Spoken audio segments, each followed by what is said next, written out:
Posing as a producer, Fujiko hires the actor Alan Budonson for a role involving ukiyo-e paintings.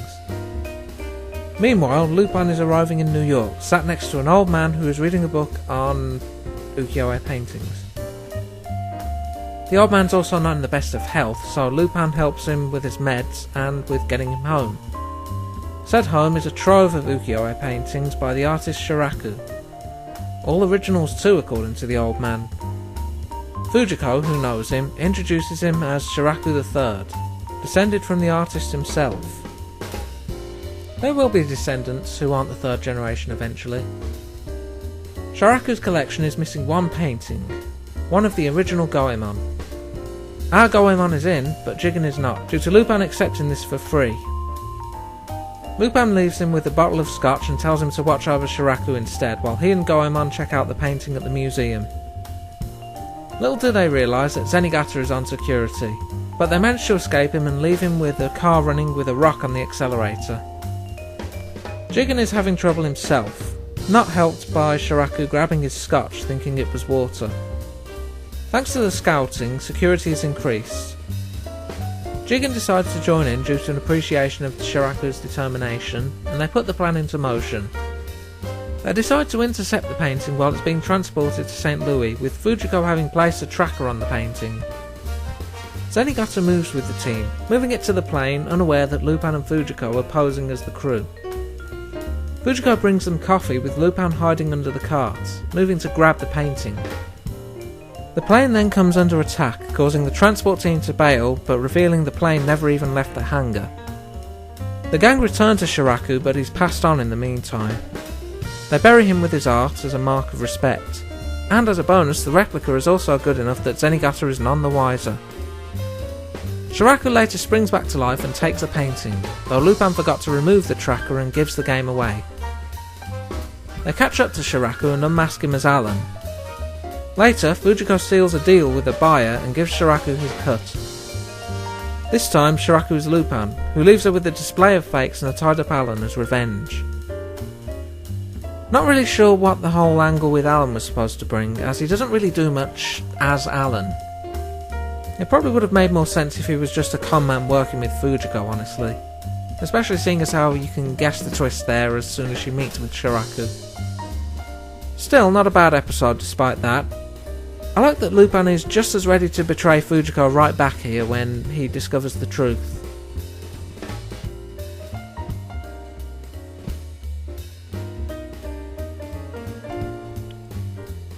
Lupin and Fujiko have been invited to a fancy Parisian party, hosted by the playboy Marcel Dulan. Fujiko is intrigued by Marcel due to his past being a complete mystery. Right on cue, a man dies, turning out to be a reporter who was looking into Marcel's past. Lupin and Fujiko conduct their own investigation, but end up trapped and gassed for their troubles. They wake up captured in the basement, where Marcel tells them to steal a criminal file from Scotland Yard. As extra incentive, he's fitted Lupin with a bomb that will go off 10 seconds after the red light activates. Jigen and Goemon chastise Lupin for accepting a weird invitation, and leave him to his own devices. He heads to Scotland Yard disguised as Zenigata, except that the real Zenigata is also there.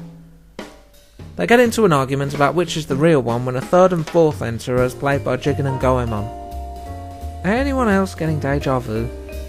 Granted, this is less confusing than it sounds, as the fakes are voiced by the other members of the cast doing their best Goranaya impression. The director orders them all locked up, so Jigen and Goemon unmask and point to Zenigata as the real Lupin, allowing Lupin to investigate. He finds the file in question and then frees Jigen and Goemon, leaving Zenigata in the cell. Despite this, Zenigata catches up to them as they get ready to fly across the channel. The gang escape, but Zenigata pursues and orders them to return the file. The gang respond by having Goemon cut up his plane. They're out of fuel, however, so they land on a truck to keep moving, right into a low bridge. Taking a break, Lupin looks over the file, revealing it to be that of the criminal George Marshall. The yellow light activates and Marcel tells Fujiko that he plans to burn the file once he gets it, and if the bomb goes off, then it'll be destroyed anyway, meaning a win-win. Running doesn't get the gang too far, so they steal a car and force through a police barrier. A near crash also proves a stroke of luck when it allows them to outrun the pursuing police. The belt hits red as they approach Marcel's mansion.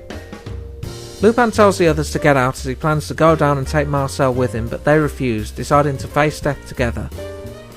Marcel realises what's happening and deactivates the belt as they crash into the mansion. Goemon cuts Fujiko free and the gang make their escape. Not wanting to be beaten, Marcel reactivates the bomb, but Lupin reveals he took it off and left it in the car. Marcel's true face is revealed, that of George Marshall. The gang leave him to his freak out at his plastic surgery being ruined. Is this how plastic surgery works? Later, Jigen offers Lupin another invitation, but he rips it up just as Jigen explains that it was from the Queen. Oops. While Marcel having a history as a criminal is something I imagine most people would call, the fun comes from the journey of this episode. The gang disguising as Zenigata and causing confusion is a good highlight. Though it's a pity Fujiko was held hostage, as it could have been funny hearing Eiko Masayama try a Zenigata impression. I also like that in the face of death none of the gang backed down, showing that despite their arguments they're comrades to the end.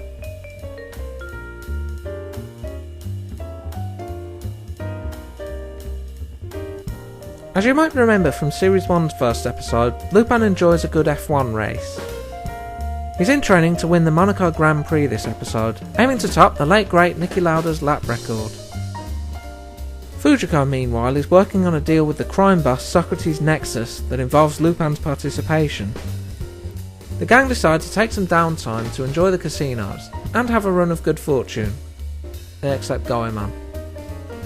Then Nexus arrives with Fujiko in tow and his men keeping watch from a Mona Lisa replica. Thanks to this, Lupin loses his cool, his money, his shirt and his car. As Lupin and Jigen argue over whose fault it was, Fujiko arrives and suggests a plan. A lot of millionaires have money on the race thanks to Nexus, so Lupin should race under his name and then they can make off with the money in the meantime. The race begins and everyone takes their place. Lupin gains a good lead and the others board their vehicle to block the money transport. They flood the road with gasoline and set it alight, allowing them to steal the money. Fujiko is unmasked in the confusion and Nexus is informed of her betrayal. He orders the roads blocked, forcing the gang to go into hiding. Lupin gives them an idea on hiding the money, meeting them at the pit. After a brief encounter with Zenigata, Lupin throws the race at the last hurdle.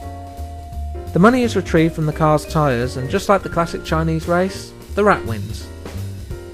The millionaires all approach Nexus wanting their money and leaving him bankrupt as the gang celebrate their earnings. They decide to hit up another casino, but it goes poorly for them this time. This almost feels like a remake of Series 1's first episode, at least in terms of premise. It even includes the early episode's running gag of people being set on fire. The characterisation is a bit better this time round, possibly due in part to the audience knowing the cast a bit better. I'd have never thought of Goemon as a slot jockey though.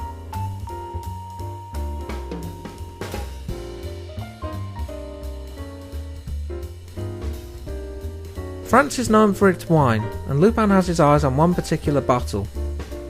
In Bordeaux, a bottle made for Napoleon has been gifted to the president for Christmas.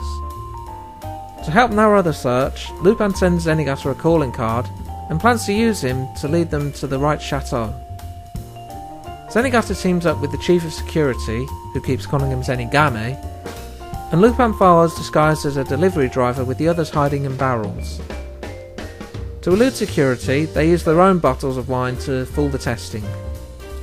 Lupin gets the guards to leave by saying he needs to swap out some empty barrels. The gang begins searching, but Inspector Squirtle appears and reveals they're in the wrong chateau. To evade the force, Goemon slices open a number of barrels and causes a wine flood. As they escape, Lupin threatens to set the place alight, but he needn't have bothered.